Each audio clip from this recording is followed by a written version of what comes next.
Comme annoncé, la première dame, Dr Lalla Malika Issoufou, était du 27 au 31 janvier dernier à Abu Dhabi, aux Émirats arabes unis, où elle était invitée d'honneur de la 40e session du Conseil exécutif de l'Organisation islamique pour l'éducation, les sciences et la culture ISESCO, une session à laquelle prenaient part également les représentants des 54 pays membres de l'ISESCO et plusieurs autres invités de marque, Yazi Rabiou et Rabibako.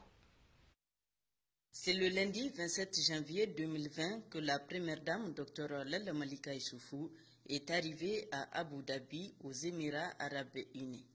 Sur invitation de l'Organisation mondiale pour l'éducation, les sciences et la culture, elle prendra part à la 40e session du Conseil exécutif de l'ISESCO en tant qu'invitée d'honneur de la réunion. Ainsi, à son arrivée dans la capitale émirati, Dr Lalla Malika Issoufou, qu'accompagne la ministre de la Population, Dr Amadou Aïssata Issa Mega, a été accueillie par le ministre délégué émirati chargé de la culture et du développement du savoir. L'ambassadeur du Niger à Abu Dhabi, M. Garba Agada, le personnel de l'ambassade et leurs épouses, avant d'être reçus par le directeur général de l'ISESCO.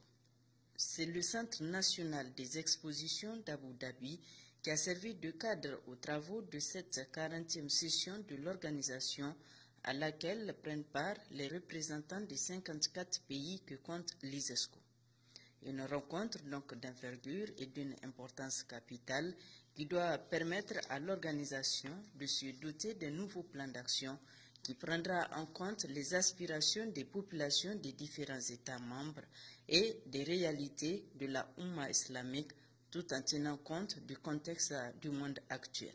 C'est donc une étape décisive pour l'ISESCO, car les participants auront à passer au peigne fin tous les maux dont souffre l'organisation et faire des propositions concrètes pour que tous les pays membres puissent profiter de ces réalisations. Ce qui est important, désormais, c'est-à-dire que les financements des activités, en tout cas, tiendront compte de la répartition géographique.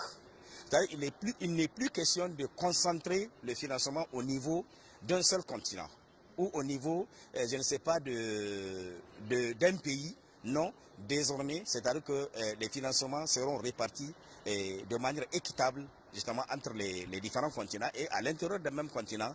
En tout cas, les pays, chaque pays aura pratiquement sa quote-part.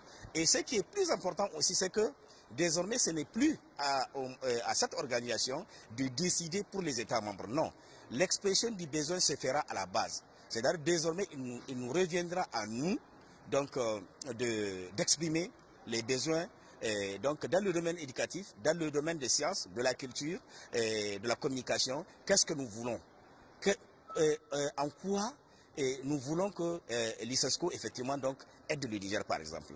Cette vision du directeur général de l'ISESCO, Dr Salim Al-Malik, a été saluée par les intervenants à l'ouverture des travaux.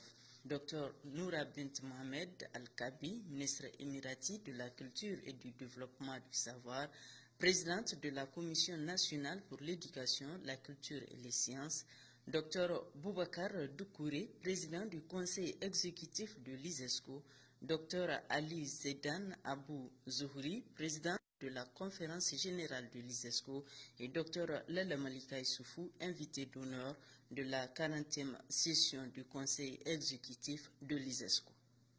Ils sont tous unanimes, l'ISESCO doit se moderniser en développant des programmes culturels capables de répondre aux défis du monde actuel.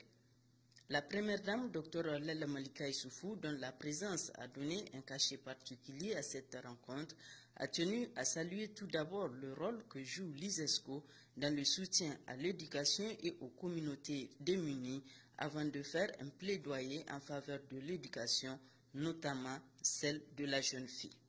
Notre leitmotiv est que les filles aient droit à l'espoir d'une vie meilleure en développant tout leur potentiel pour le mettre au service de leur communauté et de leur pays. C'est la clé du capital humain. Nous sommes convaincus que l'éducation, pilier de développement, rempart contre l'extrémisme et gage de paix et de cohésion sociale, doit être comprise et prise en charge au sens large du terme en intégrant les valeurs et principes de l'islam, religion de paix et religion de solidarité.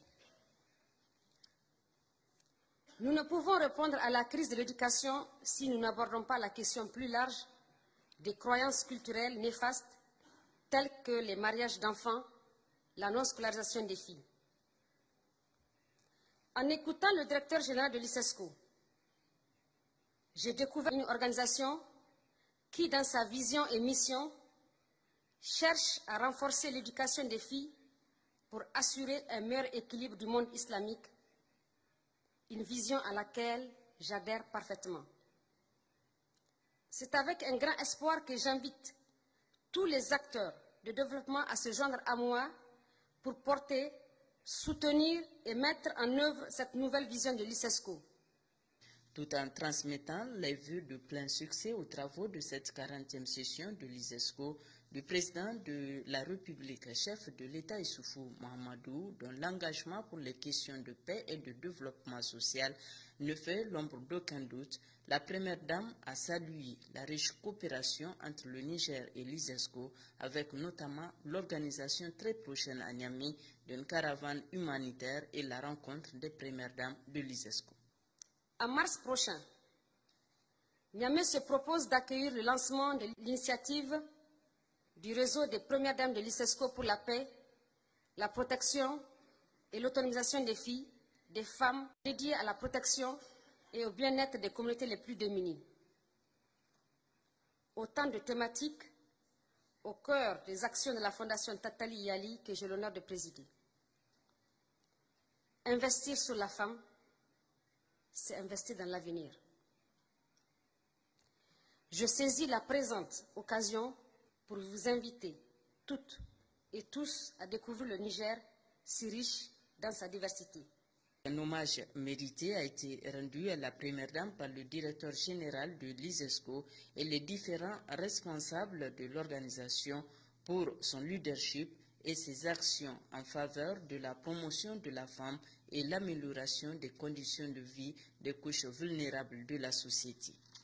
Depuis que l'ICESCO effectivement est né en 1983, je pense que c'est la première fois justement que l'ICESCO a eu à inviter effectivement une haute personnalité durant donc de la première dame.